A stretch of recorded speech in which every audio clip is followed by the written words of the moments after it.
Welcome, everyone. Thank you for being here. My name is Gary Sangster. I am moderating this first panel discussion amongst three of the artists that are associated with the Lines of Sight project. First of all, an apology, which is that I don't speak any Turkish, and I don't believe many of our panel do either. So this will be an entirely English presentation.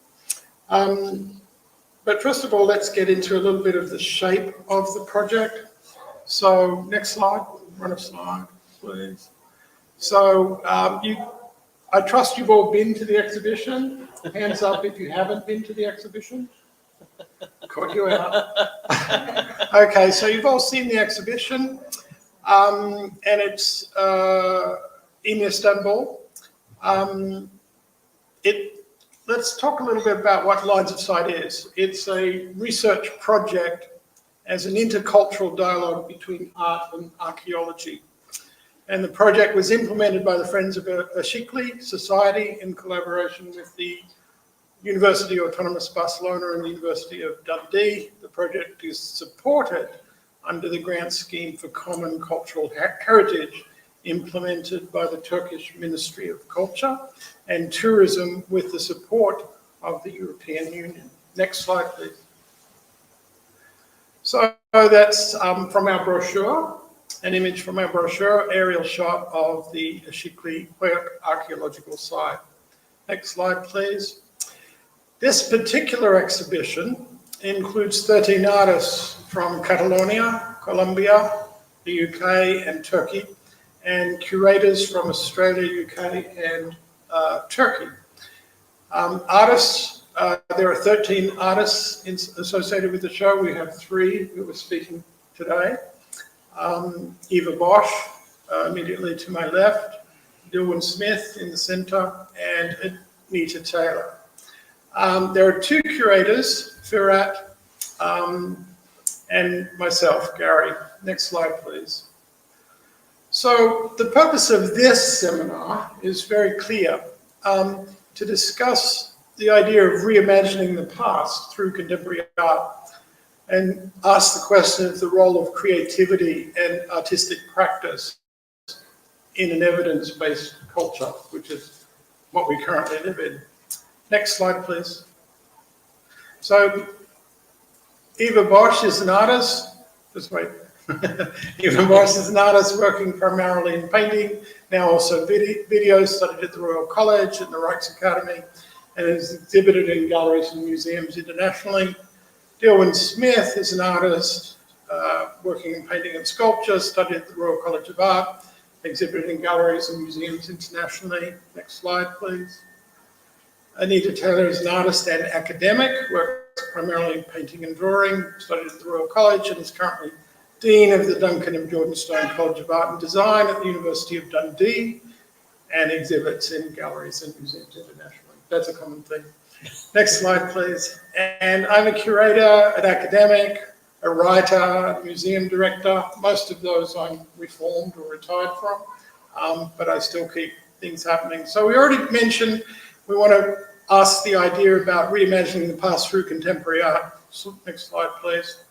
So some of the questions that might come up for us, I thought I'd presage those first to give us an idea what we're talking about. What can we learn or discover from transdisciplinary research, linking archaeology research with what artists do in their research, their artworks and their exhibitions? How do artists' research practices differ from the research practices of archaeologists? We are experts in art. I'm a curator. These are artists. We can't necessarily talk about what archaeologists do, but we can describe what artists do in relationship to what archaeologists might do. How does representation, image making, and artwork differ from documentation and archival evaluation and categorization? Next slide, please. What particular analytical tools or skills or thinking do artists bring to research, and in particular to archaeological research that might differ from other scientific-based approaches? And at a fundamental level, how might artistic knowledge differ from scientific knowledge? Next slide, please. You can swap to the, yeah, very good. Over to you. My first visit to Aşıklı was in 2015, after a conversation with archaeologist Muge Ergun. Muge and I met in Çatalhöyük during summer 2007, when I was the artist in residence and she was working on site. Muge suggested that I visit Aşıklı. The way she described the place sounded hard to believe. However, when I arrived there, I realized how accurate her description was. Furthermore, there were 13 replicas of Neolithic homes to experiment with. In Çatalhöyük, there was only one. Living in the quarters with the team, I had the chance to get to know the archaeologists, watch their movements, and listen to their opinions. We shared breakfast, lunch, and dinner, and the evenings seated under the porch looking at Hasan Dağ were full of poetry. Language was never a problem because we shared the same interest, the desire to enter the world of the people that inhabited that very same space more than 10,000 years ago. It was a revelation for me to watch those skillful professionals moving around the place, and I often imagined them as the ancient inhabitants of Aşıklı. The experimental house labeled Unit 8 had the egress on the northeastern corner, and therefore at about 4 in the afternoon, there was a rectangle of light that produced a screen where one could perform shadow animation. With the help of Derya Talay and Shagla Kaya, we managed to perform a puppet show that would have easily been performed by the ancient inhabitants. Every day there was something new that made me feel close to the prehistoric humans. A few days later, Elchin Ekmetsky, sorry for my pronunciation, kindly offered to be my interpreter, and we visited 3 elderly women resident in Kizilkaya village next to Aşıklı. We asked them about childhood experiences, how they remembered their homes were lit, and how the sun entered the windows of their houses. They were puzzled by my questions, but tried to give me an answer. Their entire life had been dedicated to their children and families. Nothing else mattered. Only one was envious of her children and grandchildren because they could read and write. 2 of them were extremely well looked after. The third, now a widower, could not bear children, and therefore she had not been very well treated by her husband. Again, meeting them, it brought me closer to the people that inhabited Aşıklı. Another fascinating mystery that attracted me was the transition from circular houses to rectangular ones. You can see in the picture how the lower homes, therefore the oldest, are circular, and as time goes by, they become rectangular. What is the enigma behind this particular geometry? What could a rectangular home give to the people of Aşıklı that a circular one could not? This will be my next project, my new project, and I hope that to find other artists willing to invest time in further research on the topic. Getting up in the morning with the sound of the birds, goats, dogs, the sun rising, the openness of the landscape, and the powerful presence of Hasan Dağ was quite something. In the picture, it is 5 a.m. The team is getting ready for the van that will take them to the site. The call for prayer was the reliable daily alarm clock. Years earlier in Çatalhöyük, one night of full moon, I slept inside the experimental house. I pretended that the empty grave under my mat was not empty. I had weird dreams in which my ancestors came to visit me. There was a strong smell of dust and plaster as I lay on the floor. The room had human proportions, and it made me feel at ease. I wondered how would it feel sleeping there with the sound of the heavy rain outside or thunderstorm. I remembered how Ian Hodder had talked about the rooms being cluttered with objects, whereas Trevor Watkins, by the way, these 2 people are 2 archaeologists, I'm sure you know, considered that unlikely, as the constant removal of belongings through the small egress would have been difficult if the walls were replastered and cleaned with the frequency that evidence shows. Our ancestors probably did not accumulate material goods to the degree that we do. One day, Hilal Gultekin joined me and Muge inside the experimental house in Çatalhöyük, and we pretended to be at home cleaning, cooking, and chatting, as well as lighting the oven. It felt very natural, and it was interesting to see how quickly we learned to transfer embers from a fire we built outside into the oven to prevent smoke from filling the room. We kept the fire going without smoke for several hours. Although we did not, we could have cooked an entire meal. Later, Hilal started to sing, and Muge could not resist dancing to accompany her. That same day, with Hilal, we walked to the nearest village of Küçükköy. We were invited to tea by the family of one of the guards working in Çatalhöyük. His wife had a massive oven in the patio, built in a very similar way to those found in their ancient homes. There was a technique to operate it that she tried to explain, insisting that it was very easy, but it seemed extremely complicated to us. Back in Aşıklı, in this photo, we are seated under a parasol, drinking tea and enjoying a well-deserved break somewhere a few miles from the site. It was a day off for the team. How different would our gathering be from the gatherings of the people of Aşıklı? If we change our clothes, shares, etc., we would probably be quite similar. Muge can dance beautifully, and in the evening, when she did so, she looked like a goddess. While she was feeding the filtering tank with tons of gravel, she would always have a smile on her face, even under temperatures over 45 degrees. Her aim was to extract minute specimens that, under the microscope, would reveal valuable information for the team. Fatma Kalkan was discreet, quiet, reserved.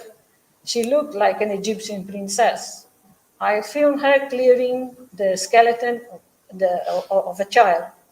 It was done with so much care that you would have thought that it was her own child. Sarah Yelovza was equally beautiful. Modern and efficient, her attention fixed totally on what she was doing. Serious but kind and gentle. Melis Duru reminded me of a stream of colorful butterflies. Delicate, yet so very strong. Ready to solve any problem, to handle any situation. I do not have much time to add more descriptions, but I must mention Güneş Duru, co-director of the excavation, whose talents as a rock musician and singer are evident all over the site. He combines his capacity as an archaeologist with his musical skills, and I sensed it strongly in the silence of the experimental houses that he built. Mihriban Özbaşaran, the director of the excavation, has a passion for animals, plants, and flowers.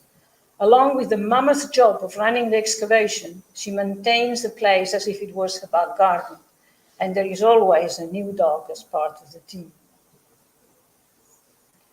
Mihriban invited me to visit Aşıklı again in 2017, but this time I brought with me Blanca Moreno, a Colombian painter who has dedicated most of her life to drawing and painting the forest, the rivers, and the depths of the Colombian Amazons.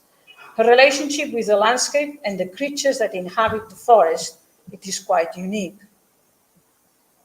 I was certain that the geography of Anatolia would have an impact on her, and you can see the result in the images painted. I hear it say iron oxide, but it's not. It's painted with ink on the wonderful heights shown in our lines of sight exhibition. Unfortunately, COVID prevented her from visiting Istanbul this time, but you can find her work on this online page.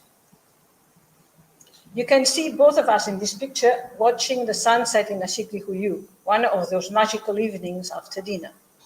During our stay, we were also living in the quarters with the team, and we both had the chance to talk to the archaeologists and learn about their thoughts and knowledge. All of it was invested in our work. Those conversations brought to us new material and ideas that would later be developed in the studio.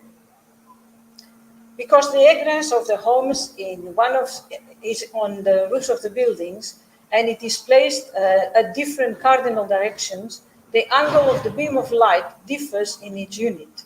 The variation is intentional and allows for experimentation, as the archaeologists do not know for sure where exactly it was placed in the actual homes.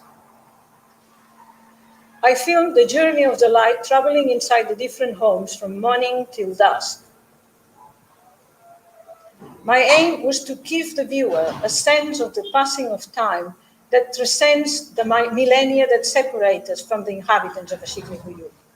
While I was filming, it was not difficult to imagine a woman like myself 10 millennia ago, seated on the floor of the house, watching the light move slowly across, creating a semicircle and disappearing at dusk.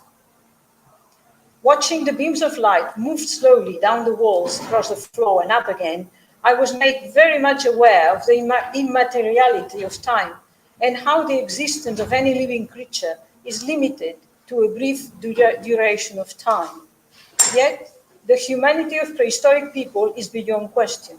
The primates that buried the three bodies found in Atapuerca, dating from almost 500,000 years ago, must have felt empathy, respect, or love to perform such action. The people of Aşıklı were in tune with nature and were extremely sophisticated. Hardly any remains of their art has yet been found, and we do not know if, like Muge and Hilal, they sang and danced spontaneously or spoke poetry when Hassan Dagh appeared and disappeared behind the clouds.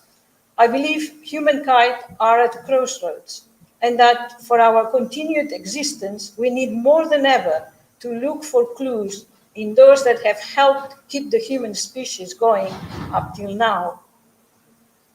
The final result of my studies was a video in which the different tracks of light moving across were speeded up so that the viewer could see the complete sequence. The video was to be projected in the main wall of a cubicle, replicating the exact dimensions of one of the experimental houses in Aşıklı. What you can see at Kesuda Hammam is just a video of as the cubicle could not be built. Through the speakers, you can hear the sound of the river flowing and birds and other morning creatures singing. I imagine that the sounds of the Melendez River that flows next to the excavation to this day was not very different from my recording. In 2019, I invited two English colleagues to join me at the excavation, Dillwyn Smith and Anita Taylor. They are here in the panel and they can tell you firsthand about their experiences. Unfortunately, COVID has imposed limitations on all of us, but the flame is alive and we must proceed. My conclusion is that the dialogue that we have started between the archaeologists and artists is just the beginning. The exhibition speaks for itself. Art can offer dimensions that science does not have, and vice versa. Recent conversations with the Turkish artists proved to me further that such collaboration is extremely valuable, and I hope to extend the project to artists and archaeologists of other countries. Thank you very much. Thank you, Eva. What I'd like to do is to hold all questions until the end, so we'll have all three presentations, and then we'll have the opportunity to have a dialogue with the three artists. So if you note your questions down, that would be great. Dillwyn, thank you. Thank you.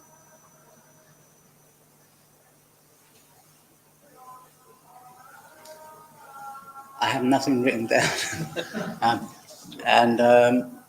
I mean, the offer to come to Aşıklı, I was reticent, I have to admit. I was reticent, I wasn't sure. Eva's an old friend, and I wasn't sure why I was coming really, apart to support her in her idea.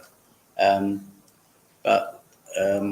arriving there and witnessing the landscape and the way the archaeologists work was interesting for the first few days.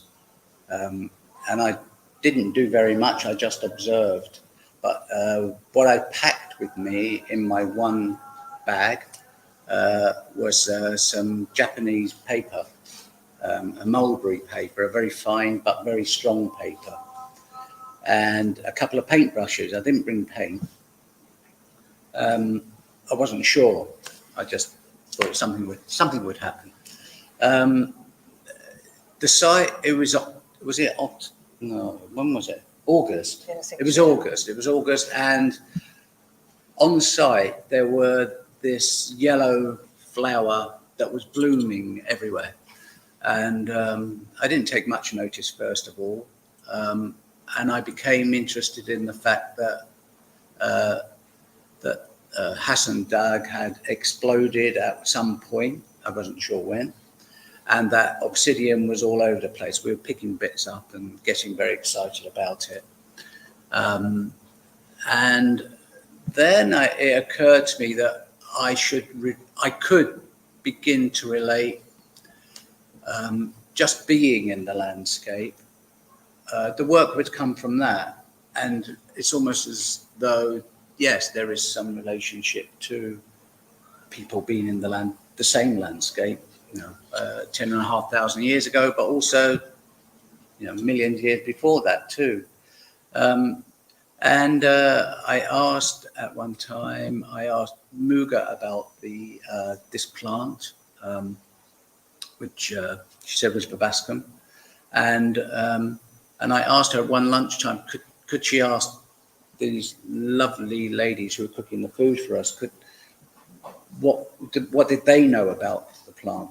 And they said, well, it came back that, it's being used as a dye. And I thought, okay, I'm an artist. It's paint, dye is paint, it's stain. I can work with that. So I spent the following most of the day out picking little petals off these flowers. And I got a big bag full of it, the view on the right, on the left. And then I cooked it. I borrowed a tin and a cooker from these guys and made a dye. And that was, the smell of the dye was so clean. It was instantly, I kind of recognized it had some healing property. I didn't know what, I felt like it was good for you. And I then painted some papers with it, and the paper actually took the stain beautifully.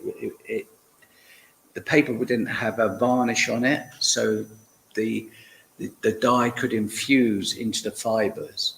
And I tried three kinds. I painted one set of papers once, one set twice, and one set 3 times. And of course, the 3 times it was much richer and much deeper. I hung them on the line there, out in the Aşıklı, and they began to play, they began to work, and some energy came from that. In the back of my mind, I was thinking obsidian, and we gathered a piece of obsidian. We went to look at in the science block, where there was a lump of obsidian the size of 2 heads, and held that. Yeah, this is magical. And of course, we as artists, we were discussing the use of obsidian in the arts as mirrors in the 19th century, but artists before that too in Italy were using obsidian mirrors to observe their work. They hold them up and looking at giving them some space really to look at their work. And these kind of things, their interest in obsidian's good. It also has in more research. When I was back in England, it led to it was used in ceremonial occasions, and again, like many stones, it has a power, for some people. So I was thinking we were going to go back to Aşıklı in 2020 and 2021, and I would collect the dye and make the paper and make this work. And I was going to use ladders, because ladders were used not only by the archaeologists as they dug through the 5 layers? 5 or 6 layers. They are used to move up and down, so they're tangible and they're functional. And I enjoyed that fact, but also that I was told that in the houses, as Eva said, when they became square, there's no evidence of doorways. So they most probably have got in with ladders. So I thought, okay, so there's the double use of ladders. I started placing the papers onto ladders, and I thought when I come back in the following year, in 2020, I would pursue that a bit further, and again in 2021, and then we'd have the project for 22. But of course, we couldn't come back, so there was a bit of a dilemma. Could you show the next slide, please? So here's the papers flying in the wind, and it became like, well, I've never done installation work, and I've begun to sort of play with putting pieces of work in the landscape when I went to visit Skellig Michael, which is on the west coast of Ireland, and it's a kind of 6th century extraordinary place with beehive huts which still stand. You have to take the boat out onto it, and so I thought I'd been there just before I'd come, and so I thought I'd just, it seemed obvious that this was a beautiful thing, these colours moving in the landscape. And on the right-hand side is the piece I've got showing at the moment in the show in the Haman, and it's a plate of made with obsidian. It's the left-right center slice of a brain. As I have data because I had been artist in residence at the Queen Square Brain Bank, and my mother had died with Alzheimer's, and I'd made some work about that, and I subsequently was offered to come and respond to the brain bank and brains.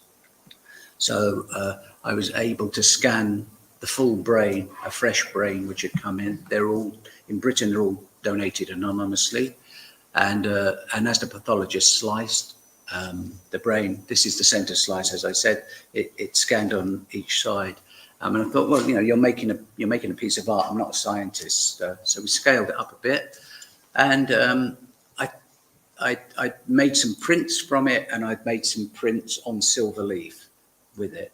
And it's a deep emboss. And then for this project, when I realized we cannot use obsidian here from Turkey, I found that I could buy some in America that's ground, and I had it sent over. And we made this, we made a cast from the original plate and cast this obsidian in a resin. It seems to, I don't know, it resonates. I've hung it in a corner, and that has two significant things, because it's a black plate, unless the light's on it, which looks like a TV screen, which we all have in our houses these days, a black plate hanging on a wall. But also it's in the corner, and cheekily, it's a bit like what happened when Malevich in the early 20th century in Russia, a forerunner of abstraction in Russia and in the world.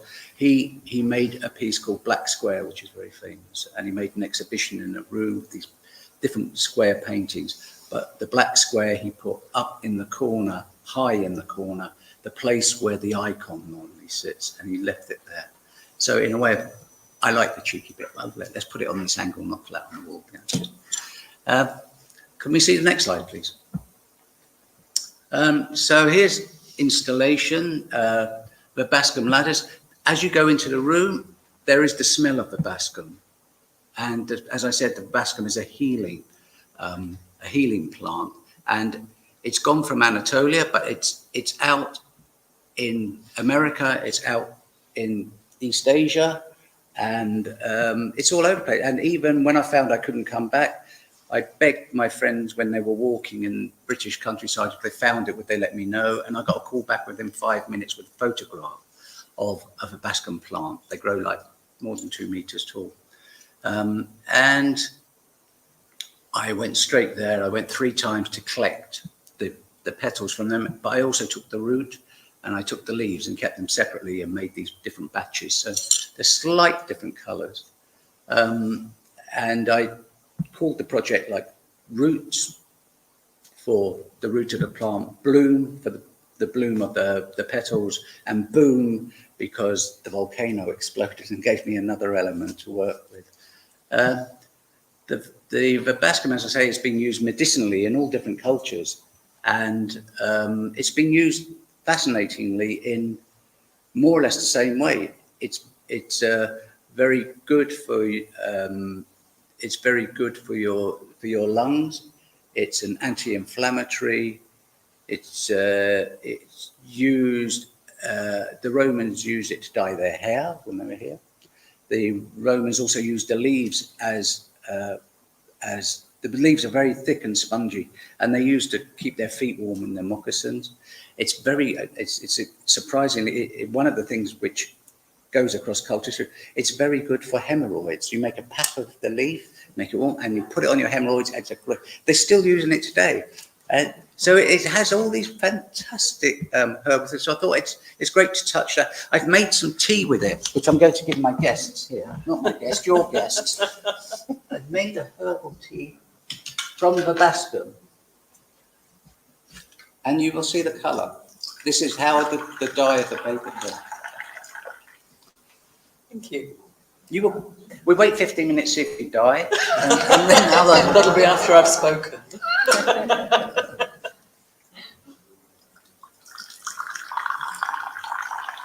Thank you.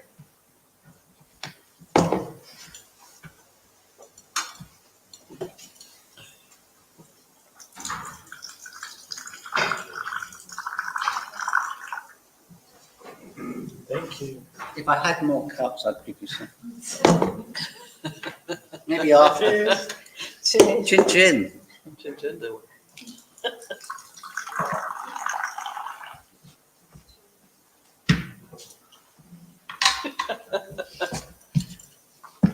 As Francis Bacon used to say, cheerio.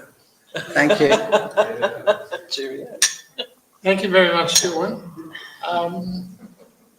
Later on, I have a few questions. Oh no! I'd like to pass it over to Anita Taylor.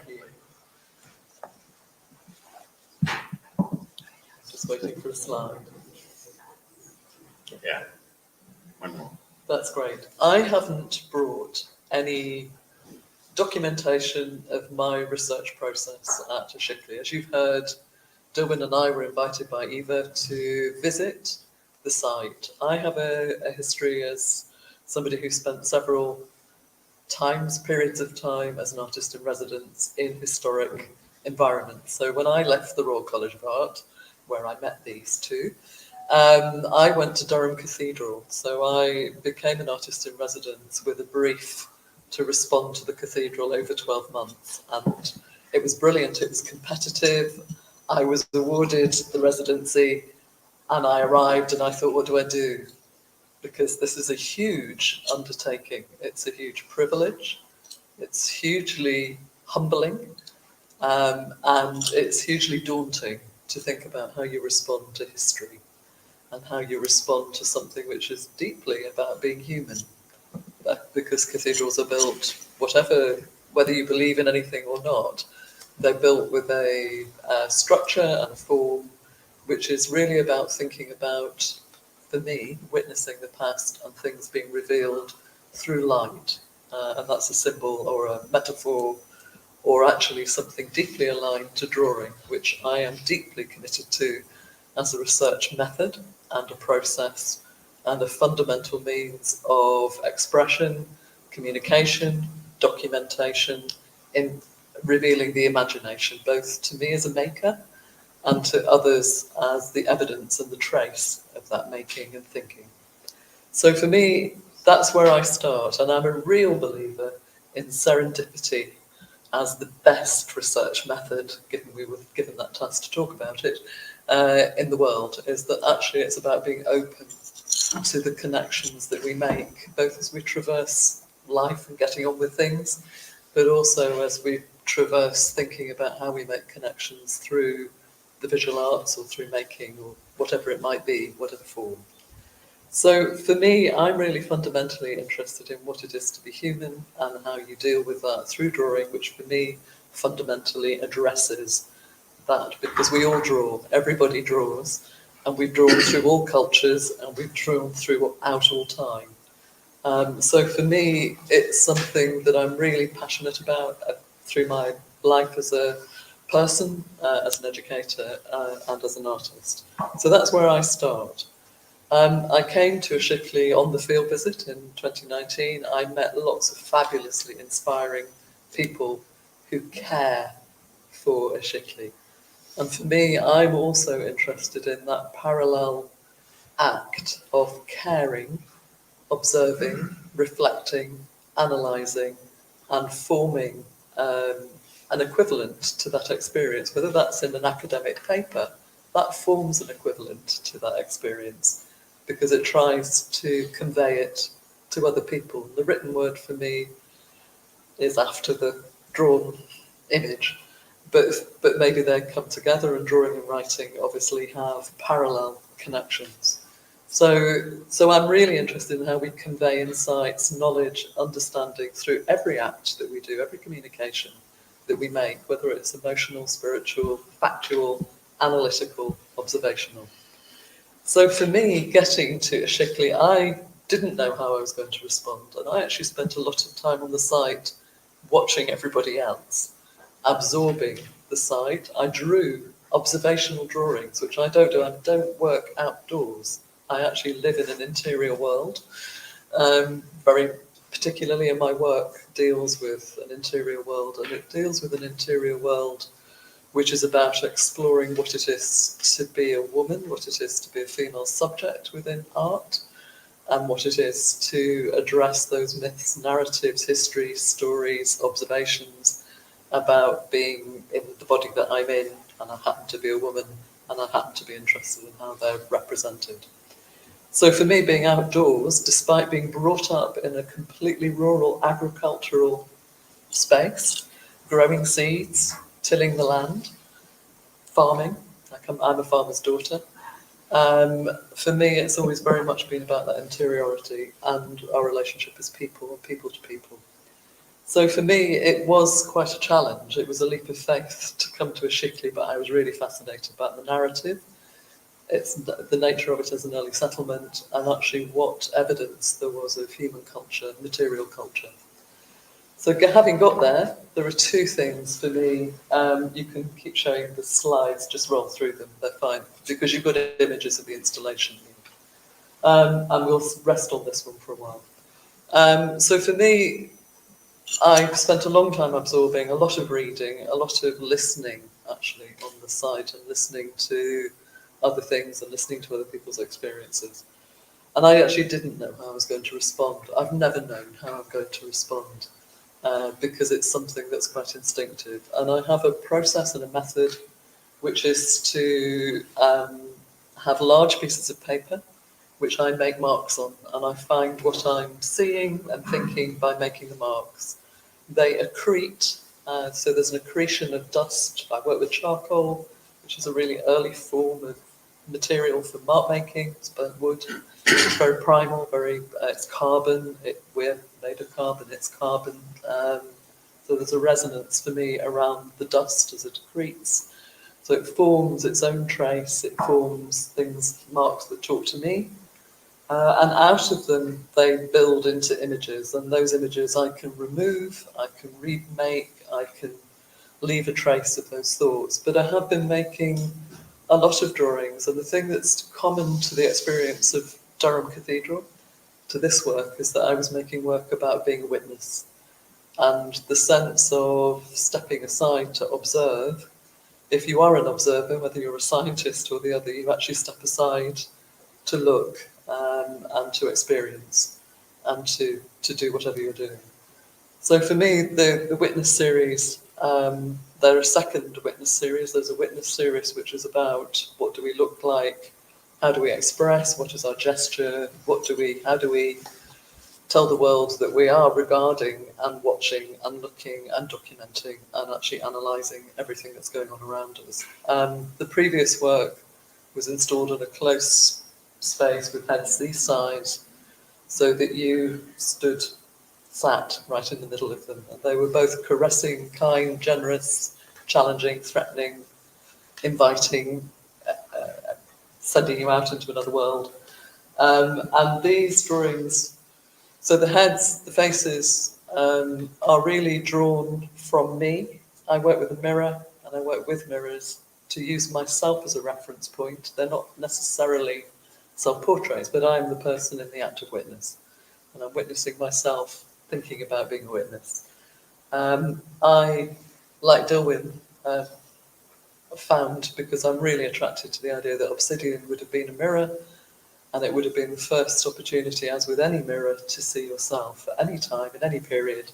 The first time you look in a mirror is the first time you see yourself with the two lenses of your eyes. It's still in reverse, but it's not the single lens of a camera, so it's not a snap-click function. It's about perception and understanding and having the opportunity to literally reflect, take the time to look at your face and to understand the contouring, the surface, the history of that face and the sense of gesture and emotion within it.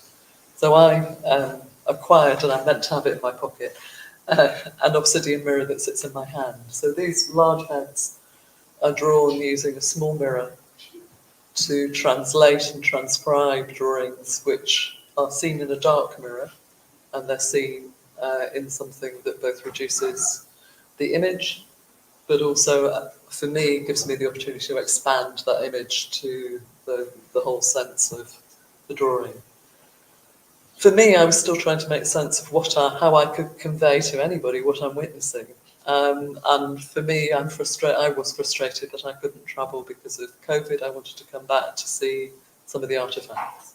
But for me, it felt very important. The first image you had is obviously a drawing of the skull found in Aşıklı with the evidence of brain surgery, of trypanism. And again, I was interested in actually the history of medicine and the history of surgery and the fact that this very sophisticated activity was taking place. And so for me, I've always been interested in the graves, the burial spaces, and the sense that actually my witness is actually to witness the 10,500 years of history and to witness actually the archaeology of that, the archaeology of our memories, as much as the archaeology of the physical artefacts, but they're located by referring to the physical artefacts of the skull, of death, of transition, of what it is to be human, which is that we all live, we all die, we witness, and hopefully we learn from the past in order to reimagine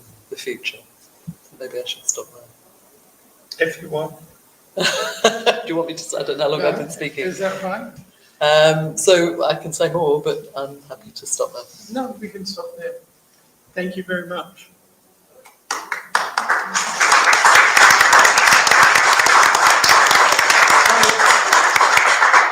What I'd like to do now is I'd just like to ask a couple of questions which are on my mind, and then I will pass it over to the floor to ask questions, and we might take some from the internet as well.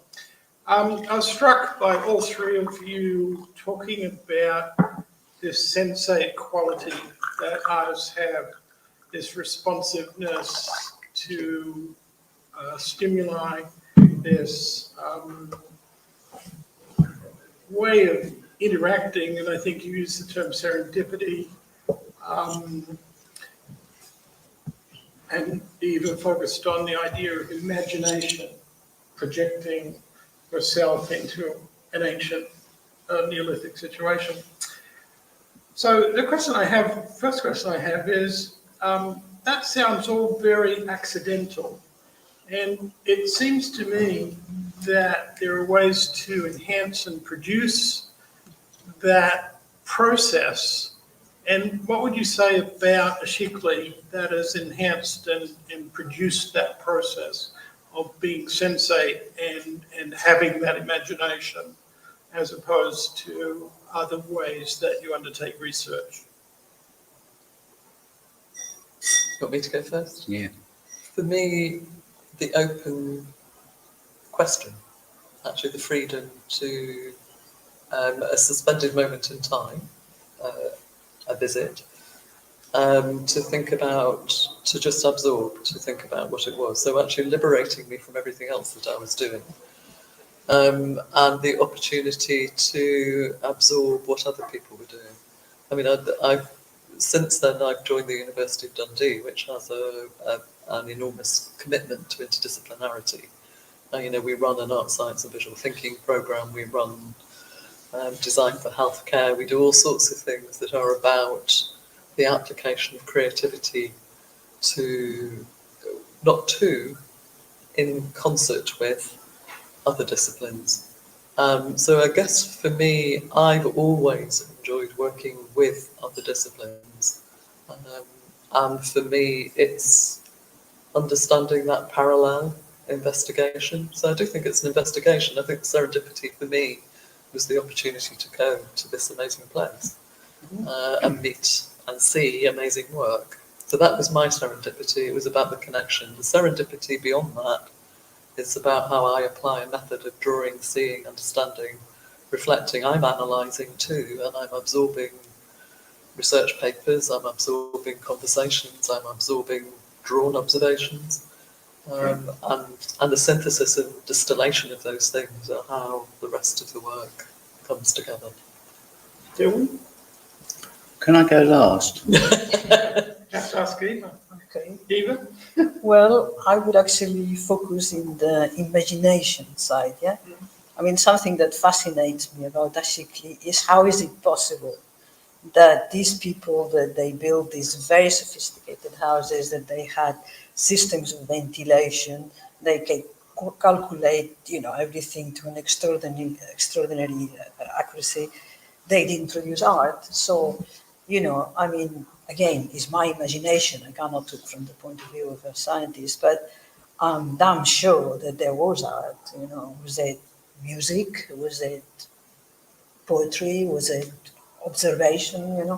So I think that is fascinating because that's what interests me. I mean, what is it that they did? And if we were there long enough, we sat there long enough, we looked at Hassan Dagh long enough, maybe eventually we could actually come out with an answer. Thank you. Yeah. Cool. I would just. What did I think about that? It's that I try to challenge my creativity. So so going there and witnessing allowed me to try out something which I'd never done, and which is. And also, I think it's important to say, like, how courageous artists are, how courageous each of the artists in the exhibition is to have taken on that task of going somewhere, outside your comfort zone. Because I'm not someone who has a style of work that can be. I don't want to reproduce something. One red one green one blue one, and become known for that one thing. I just want to know what my creativity can do, and it can be frightening sometimes, And you make rubbish. Philip Guston said you mustn't be afraid. He was a wonderful abstract impressionist. And who became a brilliant narrative painter in a very painterly way in the he died in 1980.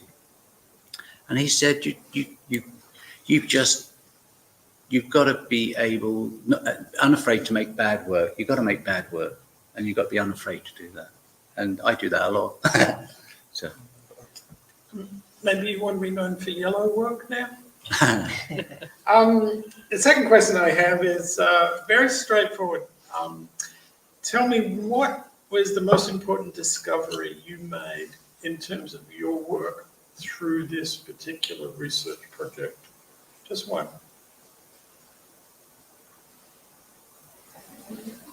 Silence. Well, I'm not going to go first again. Start that way and go back this way. Well, shall I start? Yes.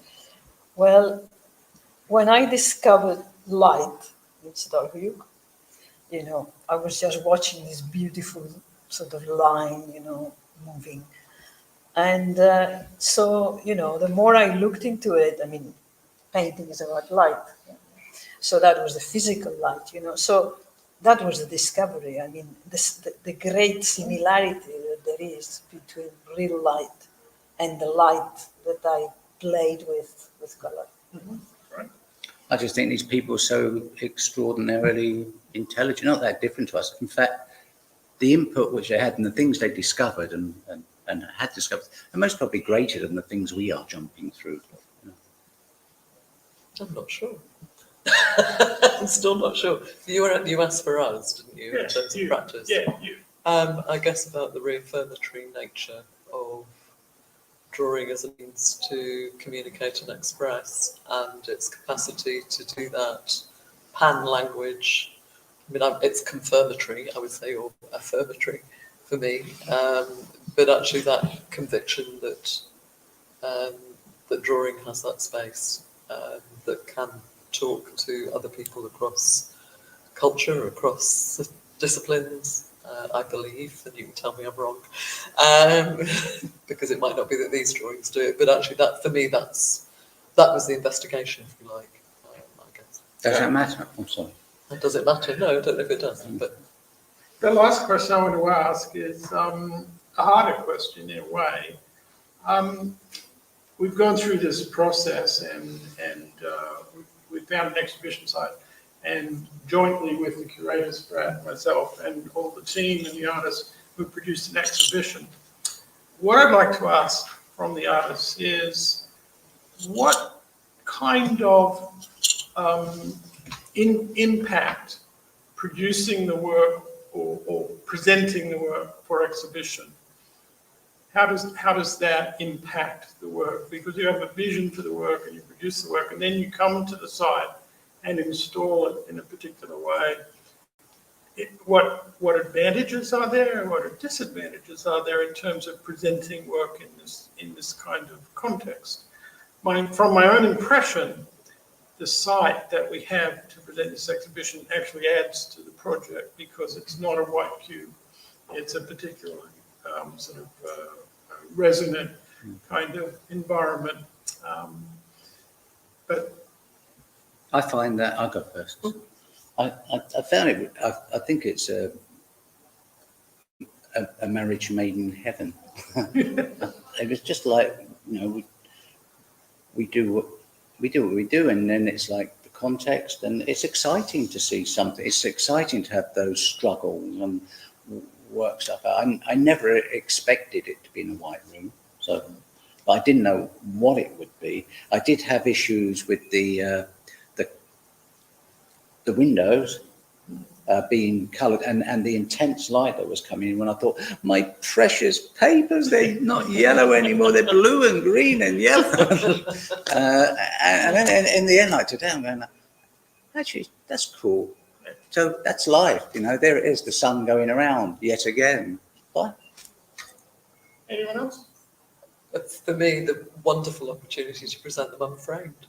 I mean, nobody wants those big dusty things in any other space. And of course, the venue is, I mean, the bars are just astonishing, but to hang against walls as though they're suspended, for me, has been the most brilliant thing, because they started with that one serious skull as the installation, but actually the jostling of the drawings for me is rather beautiful, because drawings end up with colours and cuffs because they have to go behind frames to protect them. So actually to have that free space where you can see the dusty nature of them, you can see the rubbings out, they still carry their history of making beyond the mark. So that's been fabulous for me, actually. Cheaper too, eh? That has nothing to do with cheaper. Framing's hugely expensive, but it changes the work. For me, I think first the fact that we had a 16th century building, which, you know, very strong presence, was a big challenge. You know, I couldn't quite see how this could be turned into an exhibition space. But then I was very taken by the professionality of the technicians, the way that they did everything, and that we couldn't communicate, we spoke different languages, and yet we always managed to actually reach a conclusion, and I thought that was extraordinary. And at the end, there is this fantastic exhibition, everything works, So that was really what impressed me. And I would add that I've presented my work in cathedrals, so they've frequently been shown in historic sites without the capacity to hang them on a wall, even, so they've often been propped. Maybe we'll open it up to the floor for questions. Do people have questions or comments? Anyone? Are there any online? I have a question for Dillwyn. You didn't explain. There is a question there, Gary. Yeah, hold on. You didn't explain the brain. Why the brain? Why the brain? Because very straightforward, really. These, the development of the people the extraordinary development of the people at Aşıklı, as opposed to anywhere else, was that they worked out through thinking solutions. And so it's very direct. And I've just had the serendipity of being able to have access to casting brain and working with the brain and seeing how a brain works. So it's as direct as that. Right. Any question? That's more of a comment, I think. There you go. Thank you, Ferhat. So the distance between Dundee and Aşıklı, I think the distance, I'm assuming it's for me, it might not be. It's for anyone, I think. The distance has actually, for me, creatively been really important because I couldn't make the work on site. It's too big, it's cumbersome, it needs walls. But actually the thinking distance has been really important, particularly with my work, which is very much about the idea of observing and looking on and acknowledging the role of that in relation to all the specifics and everything else happening on site. So does it help with the creative process? Yes.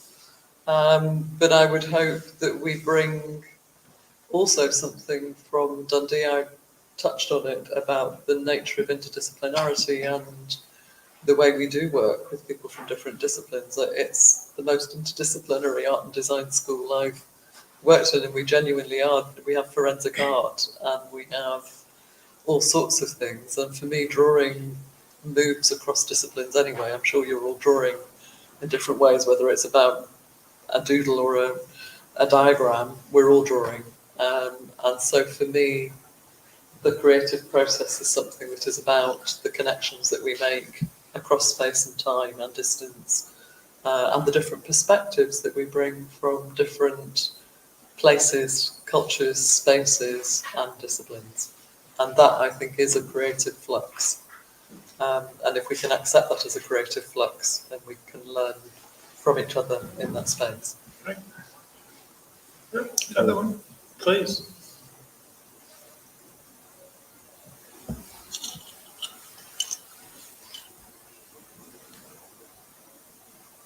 I don't know if someone else wants to take that. I think I could answer it, but I can't see. It's the difference in methods of archaeologists and artists who come across during this project. Does anyone there want to answer that? I thought we all. I mean, for me, it became very intense, and I was really aware of wanting to. That's nice. I was really aware of wanting to do well, and how could I do something that would reflect well and be a dialogue.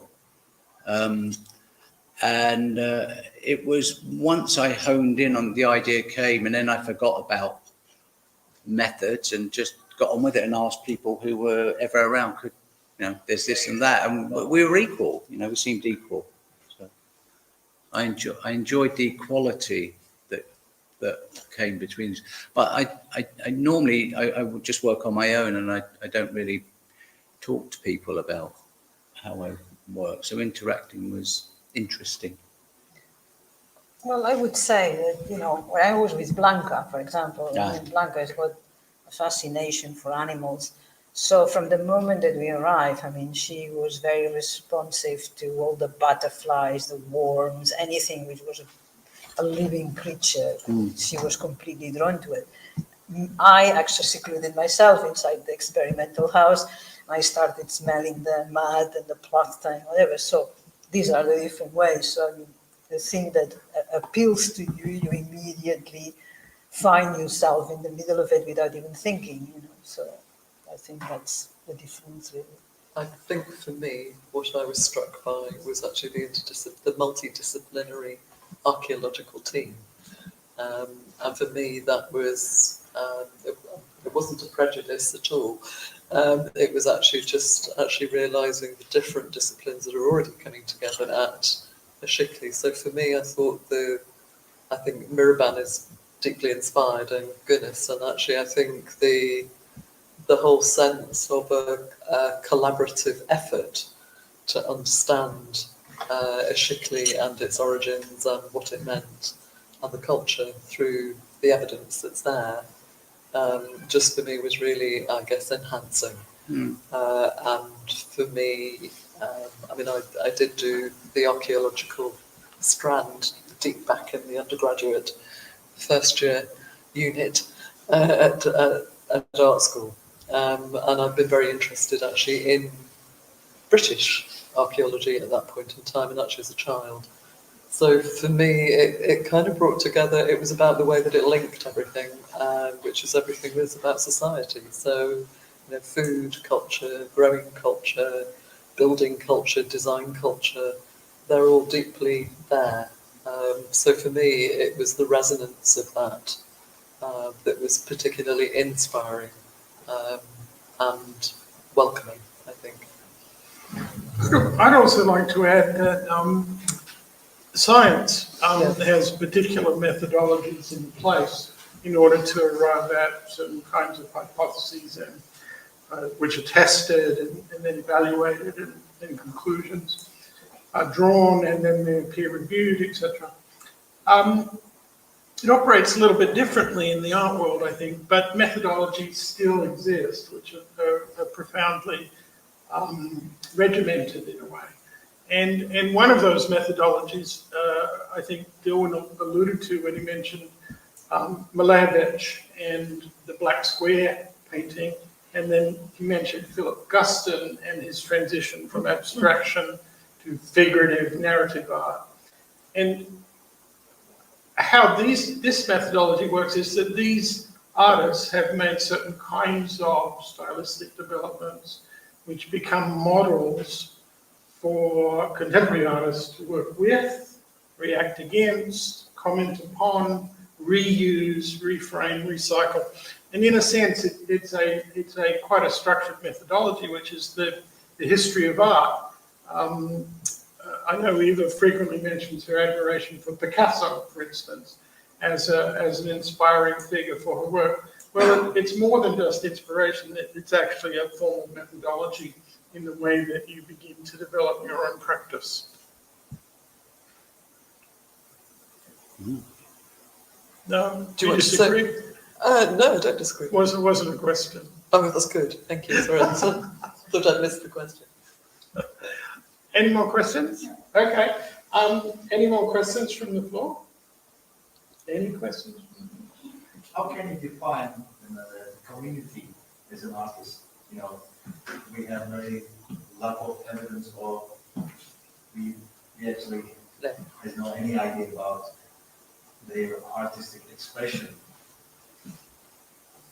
What do you feel about this kind of community? Because nearly, especially in that time of period, like an explosion, you know, there are lots of different villages, they express themselves hugely. What do you think about them? I think they had fun. They weren't.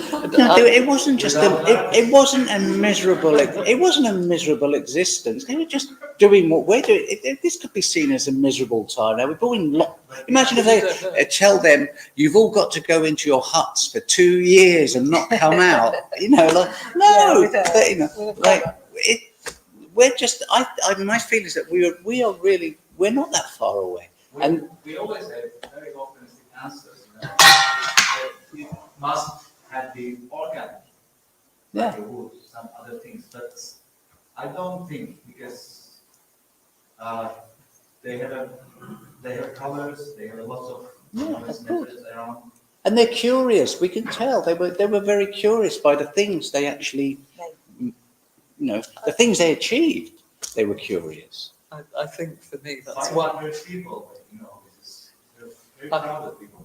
I think that's why I focused on the evidence of the skulls and other things, because I didn't feel that I could apply a sense of what they might have done, because actually all we know is what they have done. And so for me, I think there is some evidence of the mirror, but for me that was my way of finding reflection. But actually the material culture is the design of the buildings and the streets or passageways, if they are that, and the hearths and the bearings. So for me, I think somebody asked me yesterday or the day before about there wasn't much joy in my drawings. I think there's a joy of looking. And as I said, I hope they did have some joy, but my relationship to that site is the evidence of the bodies that were there, and that's the evidence that people lived and breathed, and we know there was an agriculture of sorts. So I guess mine is about. As the COVID term from our government was, follow the science. We are following the science. Yeah, but we look where it goes. And don't forget the color. You remember when you unearthed that beautiful red and yellow? I mean, the photographs you took of the top buildings, yeah? I mean, the intensity of that red was incredible. And, so that's what they saw, not what we see now. Because that's the thing, you need the imagination. But that's what they made. Yeah, someone made it because they thought, let's have a party room. Someone, let's have. That's what the ceremonial thing, the obsidian. We need a ceremony. This is a ceremonial thing. This is the tea. This is the thing. We've got to find our little ways as animals. We're just animals, We've got to find our ways. Having fun. And being serious too, I mean, it's obviously a big question for your team to understand why there's so little evidence of that kind of expression.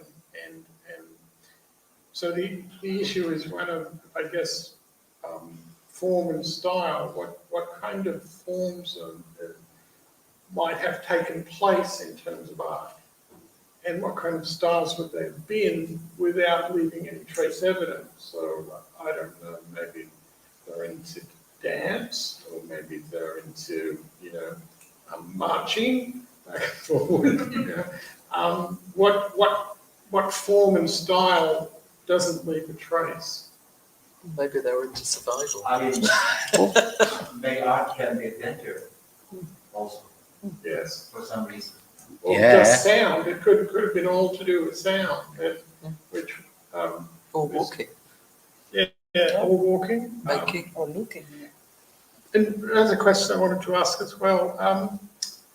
The thing about Aşıklı, obviously there is the site, but there's and all of Turkey basically, and elsewhere in the world, there's this tremendous power of landscape and the volcano. And how did you guys respond to that sense of landscape? Because Eva's work in this show it's an interiority piece.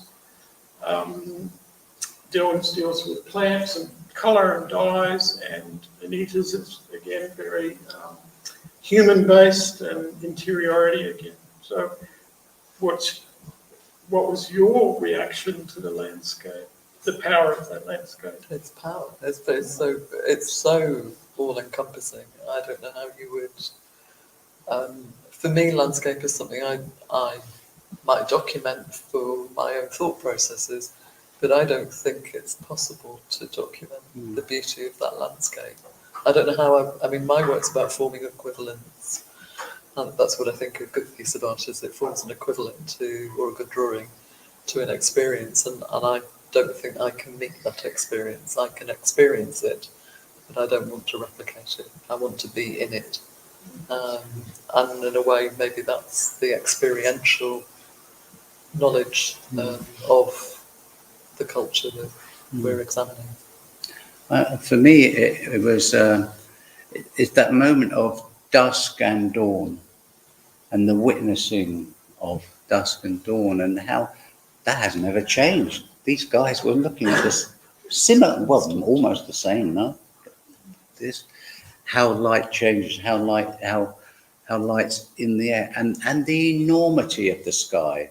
Well, in London, the enormity of the sky, and zero light pollution, that you can see the heavens, and the constellations. It's so. Of course they, and then we're back into, well, they witnessed this, and they were doing nothing. They were making stories up about who is what, and look, there they are again. Look, there's that red planet. It comes round. Oh yeah, it comes round like that. Granddad said every, whatever this time. So it's just normal, normal sophistication, I mean, And what you've done, your piece of work is really witnessing that, but is inspired precisely for that enormous space. When you stood on those rocks and you look at the distance and you see Hassan Dagh, so huge. I mean, there is this extraordinary sense of space, which in many ways is like 10,500 years. What does it mean? I mean, 10,500 years is, how do you put that into, a substance, It's like the space. You're standing there and it's almost, if you see 10,500 years, because it's so big. And then with your imagination, you can do whatever you want. So that landscape to me is 10,500 years. Well, the landscape's way more. Yeah, sure, but I'm actually putting it in Of their time, sorry, yeah. So, Anything else that we want to probe? Well, I would like to thank all the organisers of this presentation tonight, and of course the whole project, and of course the EU, and everyone who's funded it. But I'd especially like to thank the three artists who've spoken today, Anita Taylor, Dillwyn Smith, and Eva Bosch. So thank you.